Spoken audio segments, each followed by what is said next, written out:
kulanti haboon daawadayaal idil ahaantii meel walba oo dunida daafeedaad ka joogtaan waxaad naga daawanaysaan bartaan youtube-ka runta wararka haydhowin daawadina subscribe si kugu soo dhaxaan xogaa ugu horeeyaan bartaan soo gelino leegna saarto muuqaalka siina sheed garayso asxaabtaada la wadaagto aad baad noogu mahadsantahay sida quruxda badan ee noo daawanayso. waxaa kooxda waayaha cusub mar saddexaad ay soo qaadeen hees kirbaash ah waxaana heestan lagu magacaaba abaallaabi waxayna ku socotaa fanaaniinta kale ah dalmaryar iyo digriyo cabdi oo hore u sheegay in kooxdaasi ka baxeen.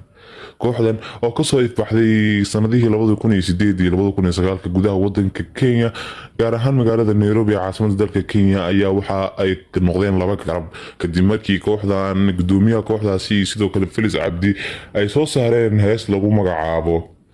abaallaabe oo hees lagu magacaabo nabar naxdin oo ku socotay madaxda jamhuuriyadda federaalk ee Soomaaliya. hase ahaatee digriyo cabdi iyo dalmaryar ayaa isla markaas sheegay inay kooxdaasi ka bixeen isla markaana aysan ayaga kaalin aysan ku lahayn qaadista heesahaasi taas oo waayaha cusub ka dhigtay laba qayb. hase ahaatee umaysan joojin kooxdan waayaha cusub soo saarista heesaha dhaleeceynta ah waxaana heestoodii labaad ay soo saareen 2 isbuuc ka hor waxaana lagu magacaabaa heestaasi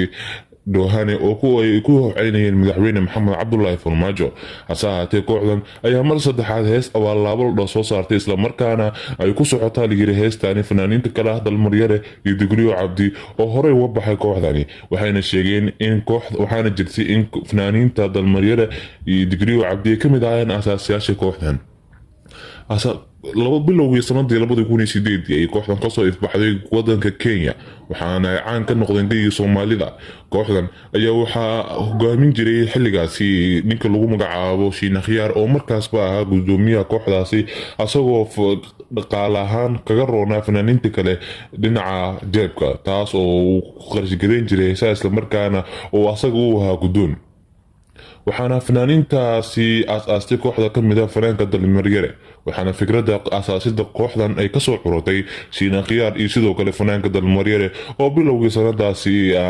bilaaway in ay kooxdan isku soo dawiridaan waxaana kaalinteeda xilligaasi ka qaadatay fanaanada Faris Kusane ayaa waxa ay noqotay xidig caan ka ah kooxdaasi waxaana ugu dambeyntii isku bedeshay mid caysa madaxda qaranka waxaana heestan lagu magacaabo abaallaabe ay ku socotaa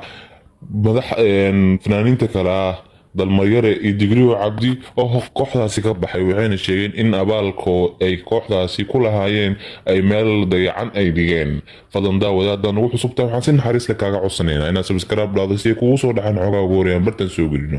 like saar muuqaalka agtaada bilaash way ku yaaleen dhiiranaanay farxada inoo tahay siina shargareeyo oo muuqaalka la wadaaga asxaabtaada.